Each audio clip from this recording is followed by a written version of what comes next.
Friend, मैं फिर दूसरा ट्यूटोरियल वीडियो एक और ला के आया हूँ आपके सामने।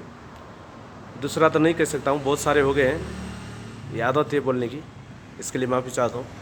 ये राधा कृष्ण के ऊपर होने वाली है फ्रेंड। ये युगल जोड़ी राधा कृष्ण है और कृष्ण को कही जाती है कृष्यति आकर्षयति इति कृष्ण। जो गुरुत्वाकर्षण शक्ति होती है ना, गुरुत्वाकर्षण शक्ति विज्ञान बोलती है और हमारे धर्मशास्त्र उसी गुरुत्वाकर्षण शक्ति को कृष्ण बोलते हैं। कृष्ण माने एक तरह का आकर्षण, कृष्यति आकर्षयति इति कृष्ण, यानी कि जो चीज़ अपनी ओर खींचता है वो कृष्ण है। उन्होंने भी 16,000 गोपिनी को अपनी तरफ खींचा था। सारे के सारे पब्लिक उनकी तरफ हो गए थे, बहुत सुपरहिट सुपरस्टार रहे थे वो अपने ज़माने में, इसलिए उनको कृष्ण कहा जाता है। अगर कोई खींचता है तो उस खींचने वाली चीज़ को कृष्ण बोली जाती है, उसी को विज्ञान की भाषा में गुरुत्वाकर्षण बोलते हैं। और इस तरफ है राधा। राधा का भी अर्थ होता है, राधा माने धरयति इति राधा, जो धरती है और जो जीवन धारा है वही तो राधा है। जीवन धारा से राधा का नाम जोड़ी जाती है। राधा एक जीवन धारा है, कृष्ण एक आकर्षण है। जब तक आकर्षण नहीं होगा जीवन धारा नहीं रहेगी, क्योंकि जीवन धारा बनने के लिए आकर्षण बनने की ज़रूरत होती है। यही तो पुरुष और महिला के बीच के आकर्षण है फ्रेंड। और कृष्ण का जन्म अनोखा ढंग से हुआ था। उनकी माँ कोई और थी और फिर कोई और माँ ने किसी और माँ को ट्रांसफ़र कर दिया और पले बड़े एक तरफ, पैदा करने वाली माँ दूसरी तरफ। इसी को एक अंग्रेज़ ने बहुत अच्छी तरह से लिखा था। क्या लिखा था उन्होंने? Krishna was born in Dwarka, everybody borns from Dwarka. Dwarka means small gate. हर इंसान स्मॉल गेट से ही पैदा होता है, सिर्फ कृष्ण नहीं, एवरीबॉडी। तो उसी को द्वारका बोलते हैं। तो कृष्ण का माँ, पहले वाली माँ कोई और थी, दूसरी वाली माँ कोई और। इसका भी कुछ जेनेटिक मीनिंग है फ्रेंड। जिसे हम पिताजी बोलते हैं ना, वो पिताजी भी वास्तव में पिताजी नहीं है, वो भी माताजी ही हैं। उनके गर्भ में पैदा होते हैं हम लोग। पहले पिताजी के गर्भ में हम शुक्राणु के तौर पे गणेश भगवान बन के पैदा होते हैं। जो सूंड दिखाई देती है ना गणेश भगवान की, वो शुक्राणु है वास्तव में, वो विज्ञान है, जेनेटिक विज्ञान है।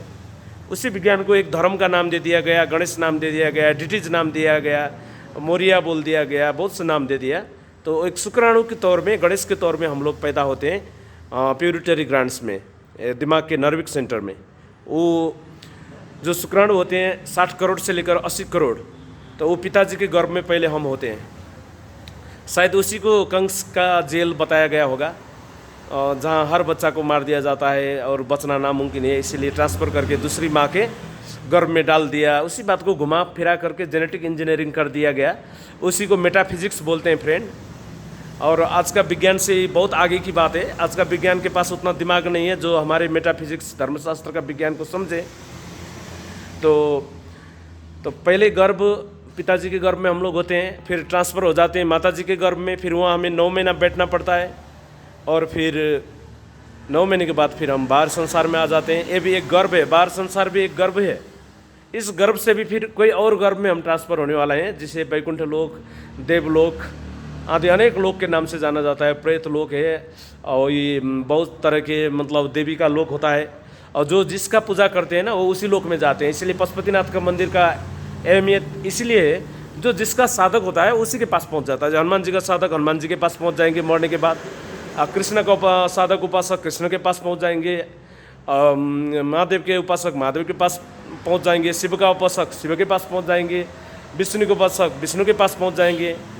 तो इस तरह से हमारे धर्मशास्त्र में ये हर तस्वीर का मीनिंग होता है, हर धार्मिक भावनाओं का एक मीनिंग होता है, वो विज्ञान से जुड़ा हुआ होता है। और हिंदू धर्म कोई धर्म नहीं है, हिंदू धर्म एक विज्ञान है, जिसे super science, metaphysics, paranormal science भी बोली जाती है।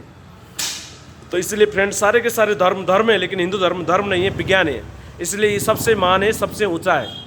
आज के ज़माने में जो सबसे वैज्ञानिक धर्म जैन धर्म को मानी जाती है, जिसमें स्यादवाद है, एक चीज़ को, एक व्याख्या को 6 प्रकार से व्याख्या की जाती है, उसमें वो भी फेल है हिंदू धर्म के सामने। क्योंकि हिंदू धर्म इतना वैज्ञानिक है कि इसमें बहुत सारे संप्रदाय हैं। एक ही बात को लेकर बहुत तरह से इसमें डिस्कस की जाती है। जड़वाद, द्वैतवाद, अद्वैतवाद, पाराद्वैतवाद, विशिष्टाद्वैतवाद, द्वैताद्वैतवाद, सांख्य दर्शन, वेदांत दर्शन, ऐसे कर के 200, 300, 400 इसका अनेक इसका शाखा है।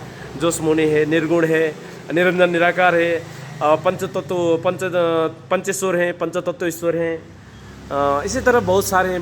ये जिक्र करने से कोई अभी फ़ायदा नहीं है फ्रेंड, बहुत लंबा हो जाएगा। अब मैं तस्वीर कैसे ड्राइंग की वो मैं बताने जा रहा हूँ। देखिए, सबसे पहले मैंने बायां आँख से शुरू की और नाक बना दिया, फिर होंठ और फिर ठोड़ी, फिर गाल, फिर इधर की गाल, फिर आँख, फिर इधर की भौं, फिर ये चंदन लगा दिया और फिर ये कान और फिर ये मुजर बना दिया, फिर बाल की बाहरी हिस्सा, फिर घाटी बनाया फ्रेंड। और उसके बाद ये है राधा जी का हाथ, इधर से जा करके उधर, दोनों तरफ से हाथ ही हाथ, इधर से लपेटी हुए हैं एक हाथ और उधर से घूम करके फिर हाथ लपेटी हैं। उनके हाथ में हाथ खपटा हुआ है देखिए, और उसी खपटा हुआ हाथ को फिर कृष्ण जी सपोर्ट करते हैं, एक उंगली से टच करते हैं, तर्जनी और ये चोर उंगली से टच करते हैं। और उनका माला जो है बहुत उड़ा हुआ भाव में है, यानी कि कुछ रफ्तार में दोनों। ये पैर का जुनून है, जोश है, और बहुत लपेटी हुई हैं माँ राधा। और ये कृष्ण भगवान जी हैं और बांसुरी वाले, सबको मन जीतने वाले, मन मोहक दृश्य फ्रेंड, राधा कृष्ण की जोड़ी, अमर जोड़ी। और उसके बाद हमने राधा जी का फिर बनाया चेहरा, उसके बाद फिर उनका बाल, उनका फिर बाजू को फिर इस हाथ से कनेक्शन कर दिया, फिर इधर कृष्ण जी का हाथ जो फिर इस बाजू को सपोर्ट करता है, फिर इनकी ब्रेस्ट, फिर इधर आकर के इनका ढाड़ वाली पर्सन कमर, फिर हिप, फिर जांग, फिर पिछले वाला जो पिडला, फिर इधर वाली पिडला, फिर उड़ते हुए कपड़े, लहराते हुए कपड़े, फिर लहराते हुए बाल, और फिर भगवान कृष्ण की जो घुटने, पैर, दायां पैर, फिर बायां पैर, फिर उड़ता हुआ ये बीच का कपड़ा, और इस तरह से ये हाथ भी बना दिया अंतिम में। इस तरह से तस्वीर कंप्लीट हो गई फ्रेंड। देखना आपको कैसा लगा हमारा फ्री हैंड आर्ट, ज़रूर कमेंट करना। ये ट्यूटोरियल वीडियो है, आपको भी सीखने मिलेगी, ऐसे देखने से आपको प्रेरणा मिलेगी फ्रेंड। ये अभी खास ड्राइंग के स्तर पे है, जब ये कलर हो जाएगी फिर हम एक बार फिर और दिखाने की कोशिश करेंगे। Thank you friend, thank you for watching my channel खिलाड़ी किंग।